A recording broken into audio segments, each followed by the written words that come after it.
Sa mga naghahanap ng murang piyesa ng sasakyan, ang Barangay Sulipan sa Apalit, Pampanga ang madalas pinupuntahan.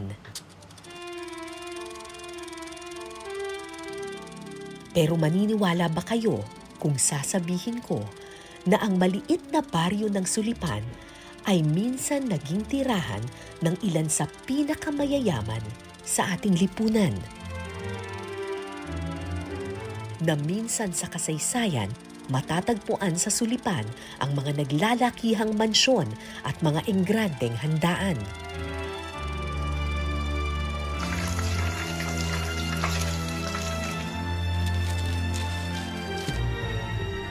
At dito raw matitikman ang ilan sa pinakamasasarap na pagkain noon sa buong Pilipinas.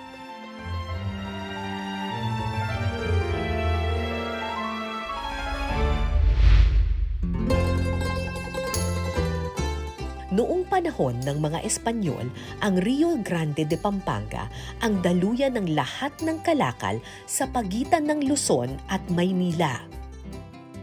At ang pinakamalawak na bahagi ng ilog na ito matatagpuan sa baryo ng Sulipan. Kung titingnan mo ngayon ang bahaging ito ng Pampanga River, iisipin mo parang pangkaraniwang ilog na lamang, medyo madumi pa nga. Pero maniniwala ba kayo na noong panahon ng mga Espanyol, around 1800s, itong ilog na ito, napakalawak niyan. Dumadaong dyan noon yung mga malalaking bangka at barko ng mga Espanyol na nagdadala ng iba't ibang kagamitan, mga kalakal mula Maynila papuntang Luzon. Kaya naman itong bahaging ito ng Apalit, Pampanga na kung tawagin Sulipan, ay naging isa sa pinakamayamang lugar. Lahat ng mamahaling kagamitan mula Maynila at Europa dumadaan daw dito para ibenta. Kasi maraming pera. Marami silang pera, maraming gagastos. So kung ano man ang nagiging style ng entertaining sa Maynila, ganoon din dito. Kaya naging tanyag ang mga Arnedo kasi sila yung mga lahing Espanyol. Okay. At ang kanilang pamamaraan ng pamumuhay ay talagang very Spanish. Very Spanish talaga. Hindi Pinoy. Hindi Pinoy yung buhay nila pang-Espanya talaga. Si Don Joaquin Arnedo at ang kanyang asawang si Doña Maria ang pinakamayaman noon sa Sulipan. Nakatira sila sa isang puting mansyon na kung tawagin La Sulipenia. 170 years na ang tanda ng bahay na ito. Mula 1848 hanggang mga 1920s, itong lugar na ito, itong bahay na ito na kung tawagin La Sulipenia, ang lugar kung saan nagtitipon-tipon, nagpa-party yung mga pinakamayayaman, pinakamakapangyarihan noong panahong iyon. Pati yung mga European tsaka Asian royalty, nagpupunta daw dito, kumakain sila sa engrandeng handaan at nagsasayaw sila dito sa kanilang ballroom. Halos bakante na ang La Sulipenia ngayon. Pero dati raw, punong-puno ito ng mamahaling chandelier, mesa at upuan na galing Europa. So, ito yung ballroom ng La Sulipenia. Kaya daw itong magkaroon ng mga 200 na tao. So, imagine niyo na lang na noong mga 1848, puro mga babae at lalaki ito nagsasayaw sila. Meron silang orchestra. Tapos yung kanilang furniture, talagang European, Italian at saka French. Ito daw, French mirrors. Dati daw, puro salamin daw ito na puro French mirrors na katulad nito. Ayon sa mga kwento, madalas bumisita sa La Sulipenia si Jose Rizal. Kaibigan kasi niya ang dalawang anak ni Don Joaquin Arnedo.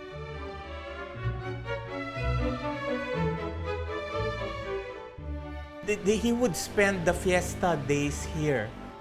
Every year for the fiesta, and then I think it was also the summer vacation. They would all come here. Saan tumira si Rizal? Natulog si Rizal? Yeah, he would sleep here, and that's the bed where he would sleep on. Si Toto Gonzales ay mula sa angkan ng mga Arnedo at Gonzales ng Pampanga. Ang kanyang mga ninuno minsan naging pinakamayaman sa Sulipan. Ayon kay Toto, hindi lang daw si Rizal ang prominenteng bisita ng La Sulipenia. Ito naman yung komedor o dining room ng mga Arnedo. Sikat na sikat itong dining room na ito kasi dito raw kumain noon yung ilan sa mga sikat na mga royalties from Asia and from Europe. Kumain dito noon yung King of Cambodia, si King Norodom I. Nagpunta rin daw dito at nag-dinner si Grand Duke of Russia, Alexei Alexandrovich. Pati yung anak ni Queen Victoria ng Great Britain, yung Duke of Edinburgh, kumain din daw dito kasama yung mga Arnedo. Hindi na ito yung original table ng mga Arnedo, pero noon daw, meron daw ditong mahabang lamesa na kayang mag-upo ng hanggang 18 katao. Tapos ang sarap daw talaga ng pagkain dito sa La Sulipenia. Gaano nga ba kasarap ang pagkain sa Sulipan noong panahong iyon? At ganun na lang ang paghanga ng mga makapangyarihan sa hapag ng mga Arnedo. Si Chef Jean Gonzalez ay nagmula sa angkan ng mga Arnedo. Ang kanyang lola Rosario ay apo ni Don Joaquin Arnedo.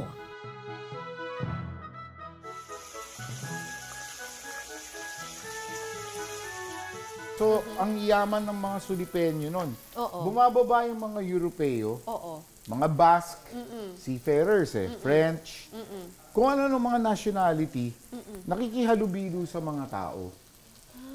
So, inadapt ng mga Sulipenyo yung Cooking technique. Oh, and part of our dialect na Kapampangan, may mga French terms. Dahil dito, ang simpleng adobo, sinigang, kaldereta, nabibigyan ng bagong bihis. Pinoy ang pagkain, pero French, Spanish o Italian ang paraan ng pagluluto. Ayon kay Chef Jean, isa sa mga madalas nilang ihanda sa mga bisita noon ang menudo Sulipenia.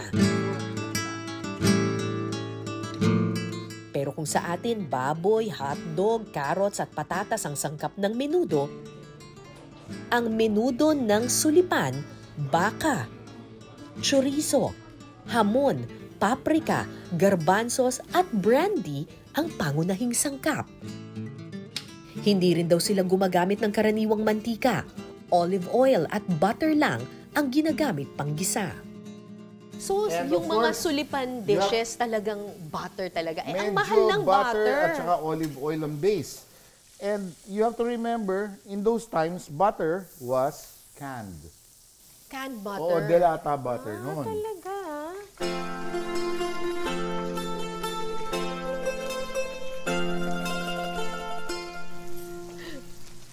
Which is why kailangan i-preserve natin yung mga sinaunang recipe. So ito, lumalabas na rin yung mantika nung Ay, chorizo tsaka natin. nagiging orange na yung kulay ng mantika. Naghahalo na siya. And papasok na natin yung ating Hamon? hamon. Social naman na may hamon. Buntot ng baka ang ginamit sa menudo Sulipenia.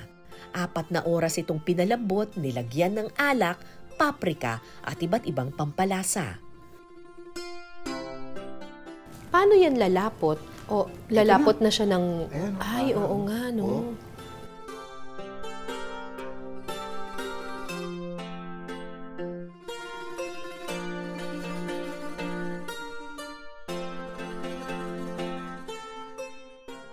Super lambot.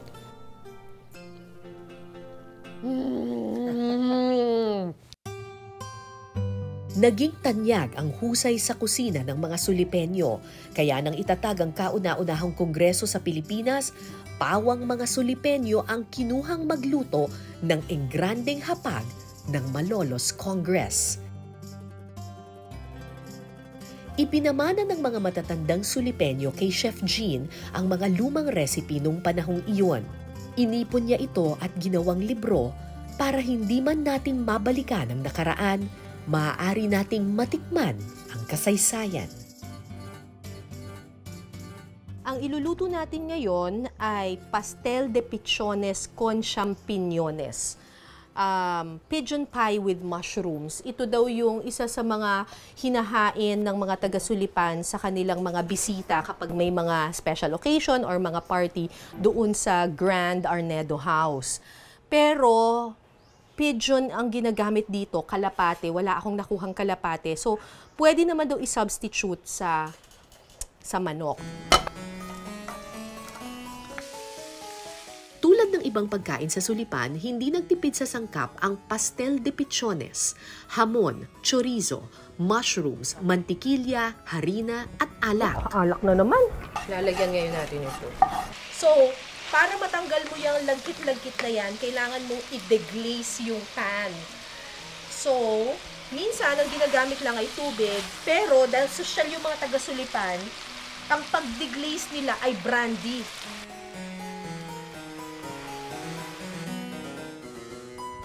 Pagkatapos maluto ng karne, kailangan pang gumawa ng pastry dough. Harina, asin, butter. Asin. Ang tawag dito sa baking technique na ito ay pâte brisée. Kung hindi ako nagkakamali, parang French ata yun na baking technique para gumawa ng mga pastry dough.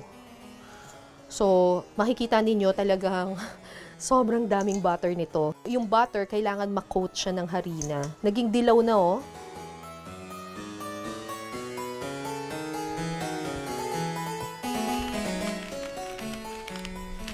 Hindi ako bihasa sa baking, kaya medyo nahirapan ako sa metikulosong prosesong ito.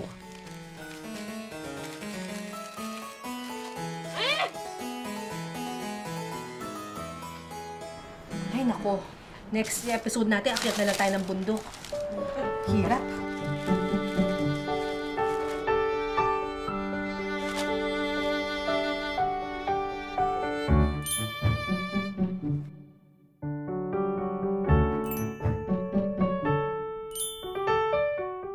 Pastel de pichones con champiñones. Sinong mag-aakalang karne ng kalapati ang nasa loob nito? Sa maikling panahon habang ako'y nagluluto, para akong bumalik sa nakaraan at sa engranding hapag ng Sulipan.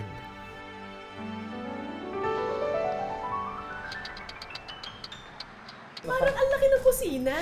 Kasi that was the Kapampangan obsession with food.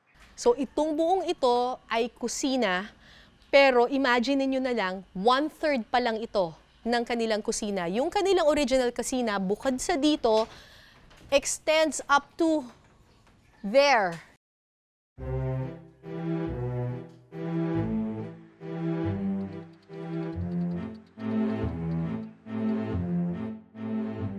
Ayon kay Gonzales, 6 na beses sa isang araw daw kumakain ang mga mayayaman ng Sulipan noon. 2 almusal, 2 merienda, tanghalian at hapunan. Ang madalas nilang merienda, mainit na tsokolate at buñuelos. Buñuelos is very Mexican also. It's very Acapulco. It's very Spanish colonial. Lahat ng mga colonies ng Spain, merong version ng buñuelo. Ang buñuelos ay nahahawig sa churros ng Espanya. Kailangang hampasin at paulit-ulit na masahin ang harina para pasukan ito ng hangin.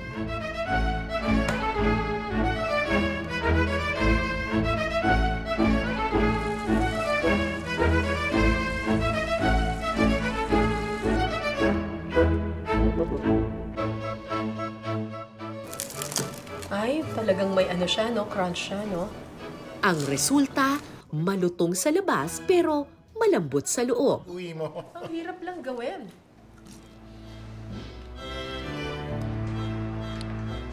Isang paboritong merienda sa balkonahe, sa sala at sa azotea. Noong 1848, ipinatayo ni Don Joaquin Arnedo ang bahay na ito na kung tawagin La Sulipenia. Noong 1860, nag-asawa siya ulit at nagpatayo siya ng isa pang bahay para sa kanyang bagong asawa. Ang pinatayo niyang bahay ay mirror image mismo ng mansyong ito. At matatagpuan ito doon daw sa kabilang bakod. Kumbaga, magkatabi lang talaga sila. So, nandito sa aking kanan yung La Sulipenia. Base dun sa ating research, paglagpas daw nung La Sulipenia, may isa pa raw bahay na pinatayo si Don Joaquin Arnedo. So, dito dapat yun. Pero wala na yung mansyon. Ang makikita mo na lang dito ay Pearly Gates Private Resort.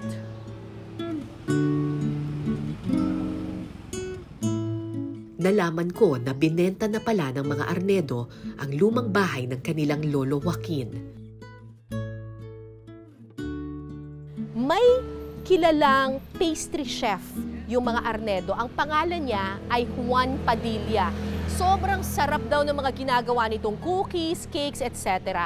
At base sa aming research, sa tabi daw ng mansyon ng mga Arnedo, may ipinatayong bahay si Juan Padilla para mabilis siyang makakapagluto doon sa bahay ng mga Arnedo. So, yun yung Sulipenia, ito yung sunod na mansyon. Kung hindi ako nagkakamali, ito siguro yung bahay ni Juan Padilla. Tingnan natin kung ito pa rin. Isang lumang bahay ang aking natagpuan. Ito pa rin kaya ang tahanan ng pinakamahusay na tagapagluto noon sa Sulipan? Gandang mahapon po. Hi, hello po. Ito po ba yung bahay ni Juan Padilla? Opo. Sino po yung Juan Padilla na nagluto sa mga Arnedo? Lolo namin. Lolo nyo na po. So, Juan Padilla Sr. po yun. Pero Juan din ang pangalan ninyo. Kayo po ay Juan Padilla the third na. Bago namatay si Apong Juan, ipinamana niya ang kanyang mga recipe sa kanyang mga apo. Bukod sa pagluluto para sa mga Arnedo, si Apong Juan rin daw ang nagluto noon ng lahat ng dessert sa Malolos Congress. In fact, yung mga cooking competition, hindi lang dito sa Pampanga, pero pati sa Maynila, yung mga Philippine Carnival, ganyan, siya ang palaging gold medalist. Tapos, ang kanyang winning dessert ay isang imbensyon niya, ang tawag dito ay Pasta Juan. Ang Pasta Juan ay isang orihinal na imbensyon ni Apong Juan. Gawa ito sa niyog na nilagyan ng harina, asukal, itlog at maraming mantikilya. Gagawa na tayo ngayon ng dough. Tama po? Oo. Talagang 4 na butter. Butter. Ang dami na nga pong butter nito eh. Tapos ito may butter ulit. Oo, puro yan yun. Grabe.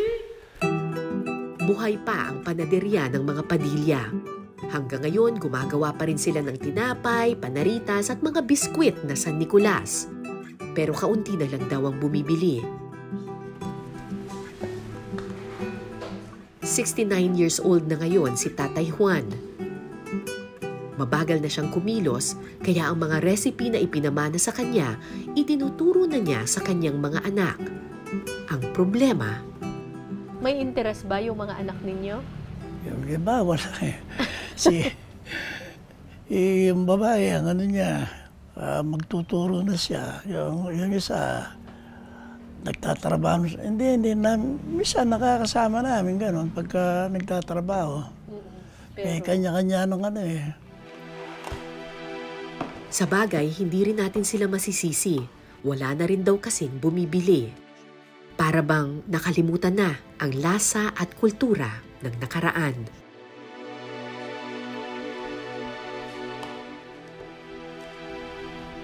Sa ilalim ng bahay ng mga Padilla, makikita ang negosyo ng kanyang anak na si John.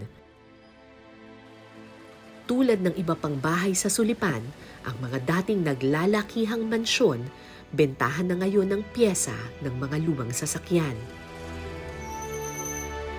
Paano nga ba humantong sa ganito ang Sulipan?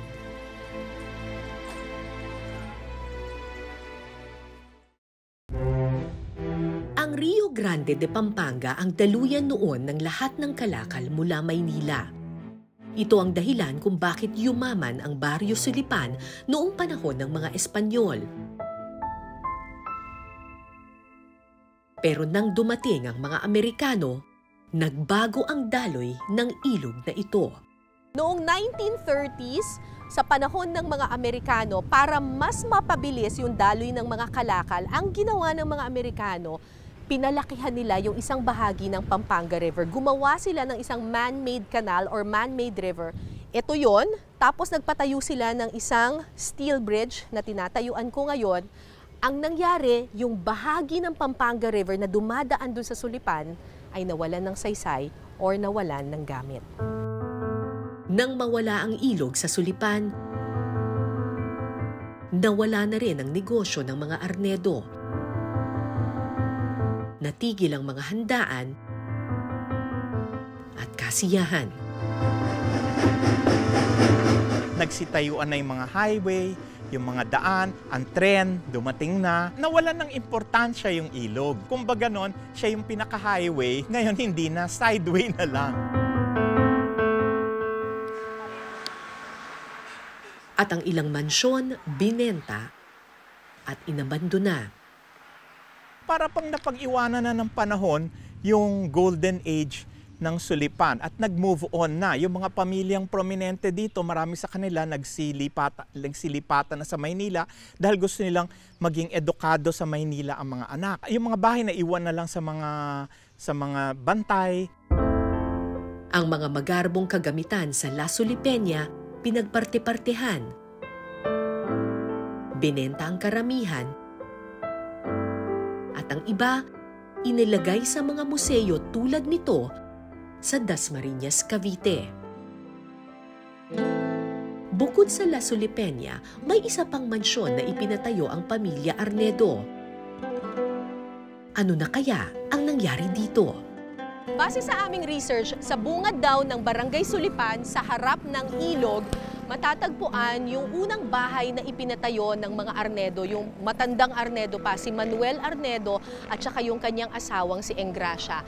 Ito yung unang property sa Sulipan. So kung tama yung ating research, ito siguro yung bahay na ipinatayo ni Manuel Arnedo noong 1810. Pero nasa na yung bahay?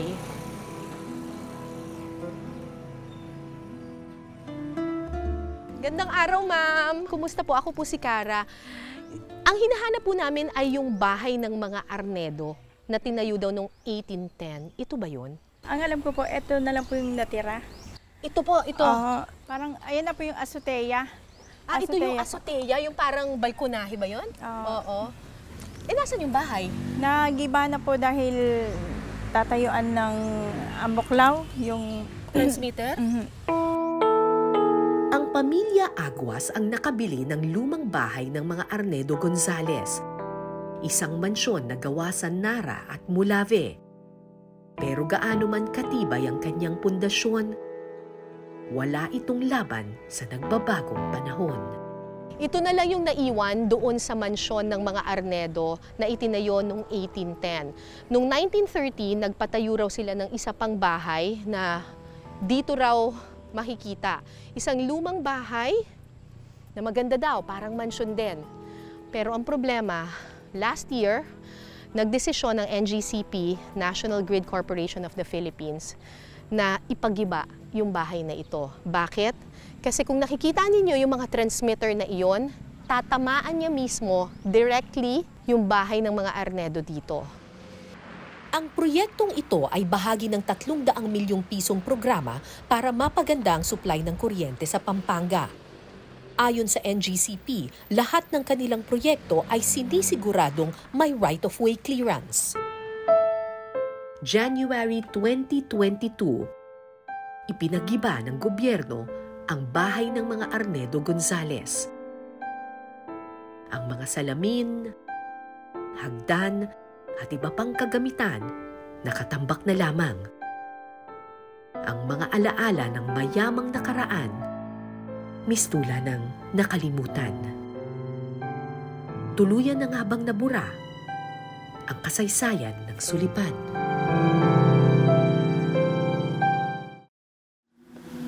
Sa unang tingin, madaling isiping nabura na sa alaala ang marangyang nakaraan ng Sulipan. ang baryo ng mga lumang mansyon at tahanan, mistulan ng paraiso ng mga chop-chop na sasakyan. Pero sa gitna ng mga pinto, bumper at tapalodo, may isang lumang mansyon na nagpapaalalang buhay pa ang kahapon hanggang ngayon. Ito yung bahay ni Don Cosme Garcia na itinayo noong 1821. Ang sabi nila, yung original Arnedo House na itinayo noong 1810, kung hindi raw yun nagiba, ganito raw yung halos magiging itsura nun. So from 1821 hanggang ngayon, 2023, well-preserved pa rin ang bahay na ito ni Don Cosme Garcia.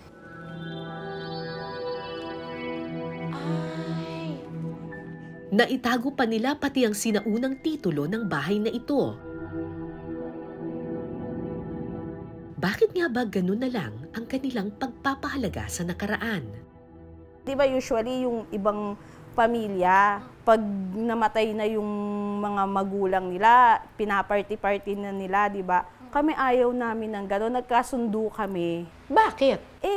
Masyadong marami daw memory itong bahay na to, tsaka binavalue nila to dahil eto na lang yung meron sila.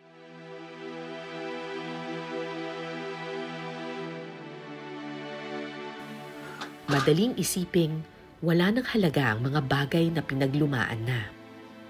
Pero matapos kong matuklasan ang kwento sa likod ng Casa Sulipan, lalo akong nagkaroon ng pagpapahalaga sa kasaysayan. Ako po si Cara David at ito po ang Eyewitness.